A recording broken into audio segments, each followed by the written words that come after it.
ইমানদার কারা? সব সুখে কথা কয় না, ইমানের দাবি করে। বেঈমান বললে আপনার উপরে রাগ করবে। আমি লীগ না কি ইমানদার ন কয় না?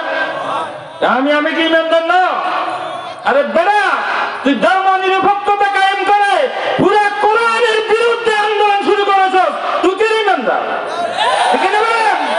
আল্লাহ রাব্বুল আলামিন ইমানদারদেরকে ডেকে বলেন, ইয়া আইয়ুল্লাযিনা আমানু, এই ইমানদার সকল, ও ইমানদারেরা। ইমানদার কারা? বলেন ইমানদার কারা? সাবাস করি বলতে পারলেন না। আমরা কি ইমানদার ন? কথা কয়, আমরা কি ইমানদার ন? না জোর করে বলতে হবে আমরা কি ইমানদার ন? মাহফিলে গেলে জোর করে যদি জিজ্ঞেস করে আমরা কি ইমানদার ন, অনেকে সাবাস করি কয় না, কি লেখে না জানেননি।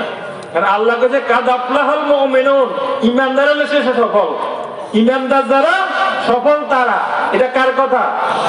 এখন আমি জোর করি কেন বলি না যে আমি সফল নাই, আমি ইমানদার, আবার আমার ভাইয়ের জায়গা দখল করে বসে আছে, এটা কাদরা নাই।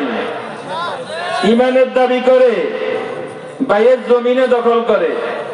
এই জন্য যদি কেউ ইমানদার নি জোর করি কয় না, কারণ মনে মনে তো মনে মনে চিন্তা আছে, আই কই লাভ কি, আইনার ভাই জায়গা দখল করেছে, অন্যায় করে। ঠিক না বলেন?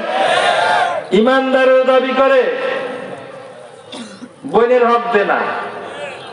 আপনাদের দেশে বোনের হক টক দেওয়ার বিধান আসেনি? ফরজ না নফল? এখন ইমানের দাবি করে কিন্তু বোনের হকটা আদায় করে না। আবার আমার আর এক মা ইমানের দাবি করে পর্দা থাকে না।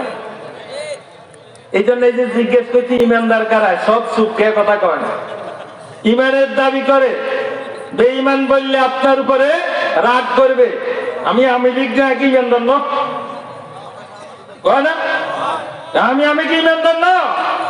আরে বেড়া, তুই ধর্ম নিরপেক্ষতা কায়েম করে পুরা কোরআনের বিরুদ্ধে আন্দোলন শুরু করেছস, তুই কি ইমানদার? ঠিক না বলেন? কোরআনের বিরুদ্ধে আইন পাস করে, শিক্ষা ব্যবস্থা থেকে কোরআনকে উৎখাত করে, সেখানে রাসূলের জীবন উৎখাত করে, রবীন্দ্রনাথ ঠাকুরের জীবনে ঢুকায়, তুই ইমানদার? তুই ফাসিস্ট, তুই খুনি। ঠিক না বলেন? আল্লাহু আকবার।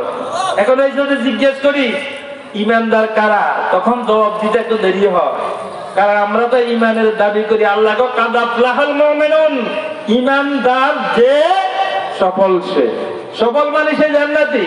এখন আমরা ইমানদাররা স্পষ্ট করে কইতে পারি না, এই জন্য হয়তো আমি যে ইমানের দাবি করছি আজ হয়তো ফজর নামাজ পড়ি না। এরকম কেউ আসেনি? কোন আজকের মজলিসে এরকম কেউ আছে নাকি যে আমি ইমানের দাবি করলাম অথচ ফজরের নামাজটা জমাতে পড়লাম না? যদি এরকম কেউ থাকেন তাহলে জোর গলা ইমানদার বলা সম্ভব? নামাজ, নামাজ, নামাজ একজন মানুষের পরিচয়ের জন্য তার এই শের, তার এই মুখমণ্ডল, এই মাথাটা যেমন একজন মানুষের পরিচয়ের জন্য তার মাথাটা যেমন, মুসলমানের পরিচয়ের জন্য নামাজটা তেমন। ঠিক কিনা বলেন? অথচ আমরা ইমানের দাবি করে নামাজ পড়ি।